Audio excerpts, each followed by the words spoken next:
Hi everyone, welcome back to our online classes. It's Divya here with class 7 physics.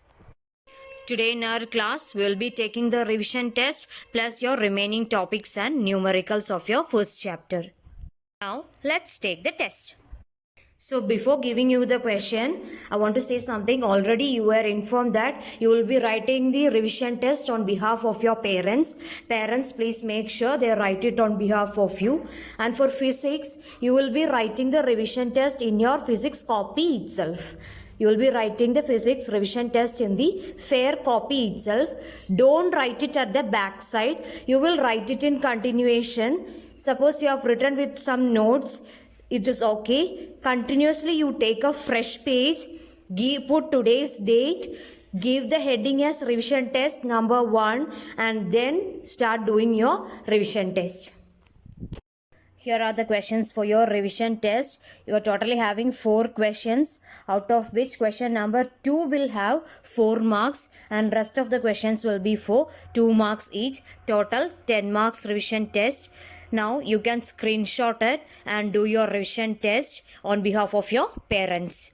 Now after writing your revision test, it is the best chance for you to check for mistakes by yourself. Open your copy. I have already given the answers.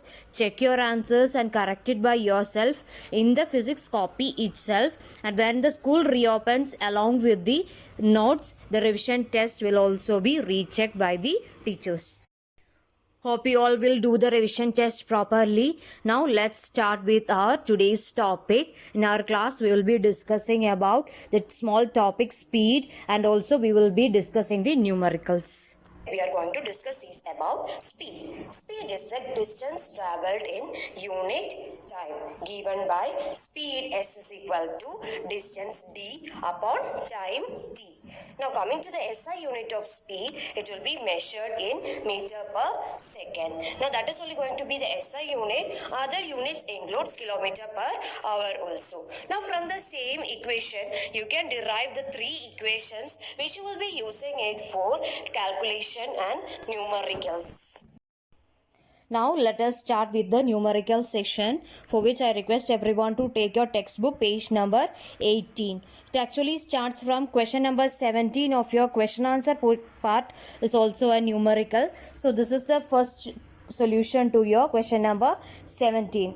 Now here 2 situations are given. A car is traveling with a speed of 12 meter per second and a scooter is traveling with a speed of 36 kilometer per hour. See the units. One is in meter per second and the next is in kilometer per hour. So first thing what you have to do is convert either of one to the other one. That is, make both same so that you will get the speed in any one of the unit. So for converting from kilometer per hour to meter per second, you can simply multiply it with 5 by 18. Or if you want to convert it from meter per second to kilometer per hour, you have to multiply it with 18 by 5.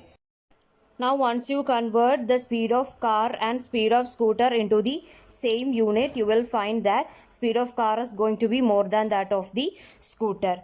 Now let us come to your numericals part. Question number 1. Here the length, breadth and height of a water tank is given. You have to find the capacity of water tank in meter cube and liter. Means you have to find out the volume. So for that, length, breadth and height is given. All are in meters, same unit, so no problem. So volume you can calculate it with equation length into breadth into height, that you will get the answer in meter cube. That is your A part. Now to convert it to liter, you have to multiply it with 1000 according to the conversion values. You will get the answer in liter also.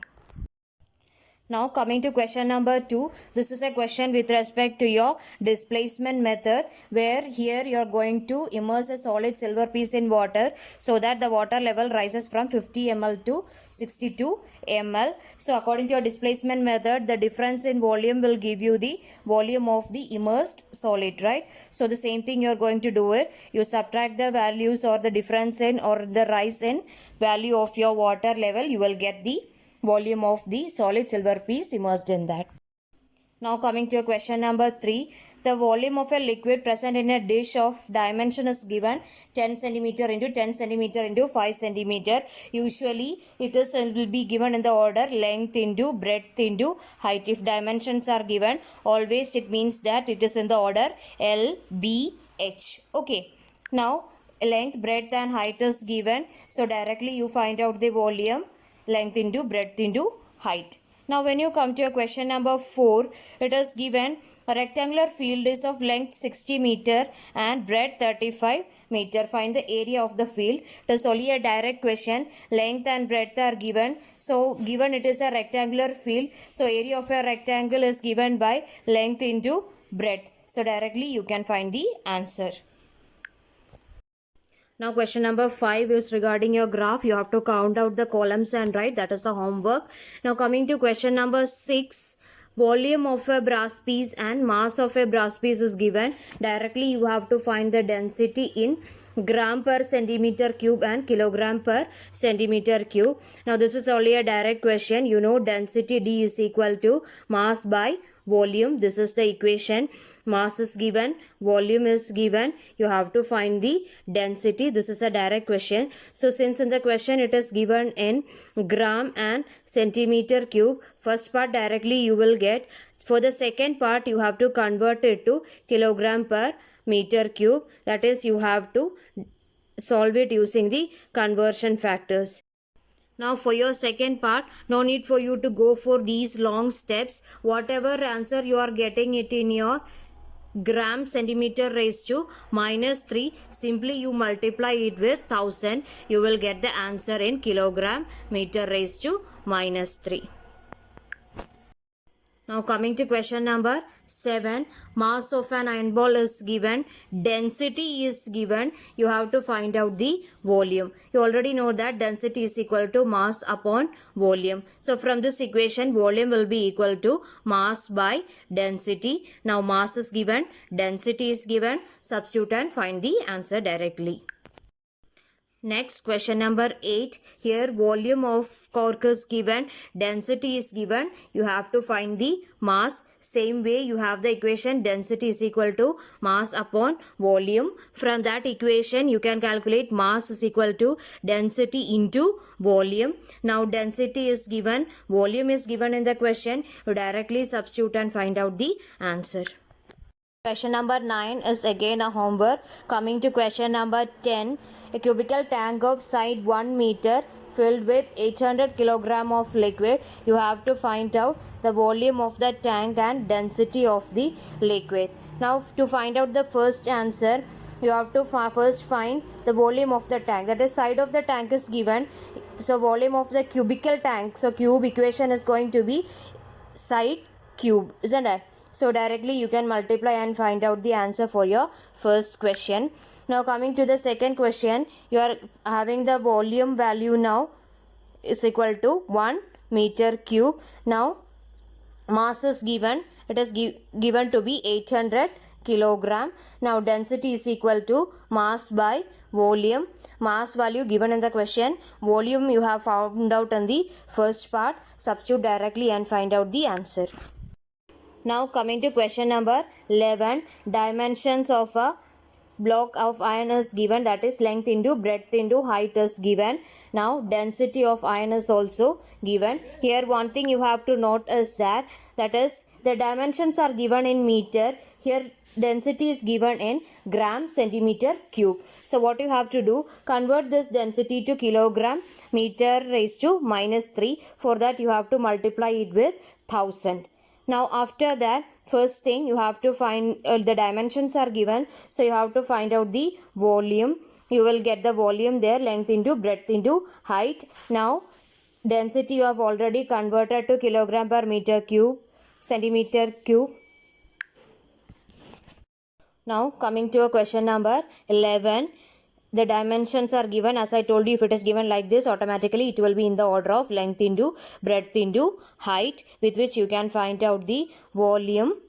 Now the density of iron is given 7.8 gram per centimeter cube. That is, here it is in meter, here it is in centimeter. So you have to convert it to meter here. That is, density you have to convert it to kilogram meter raised to minus 3, for which you have to simply multiply it with 1000. Now what you have to find is the mass of the block. General equation we are having density is equal to mass upon volume. From this, mass will be equal to density into volume. Now density in terms of kilogram per meter cube you are having, volume length into breadth into height, with that you have already found out. Apply it in this equation, you will get the answer, that is mass of iron block.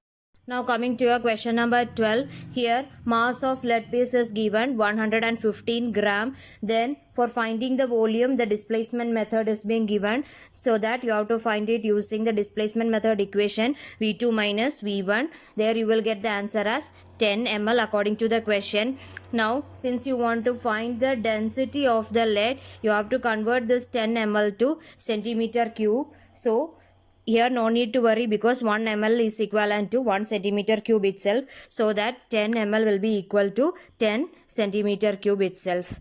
Now you have already got the volume as 10 centimeter cube. Now mass of lead piece is given in the question. Now using your direct equation, density is equal to mass by volume, substitute and directly find your answers.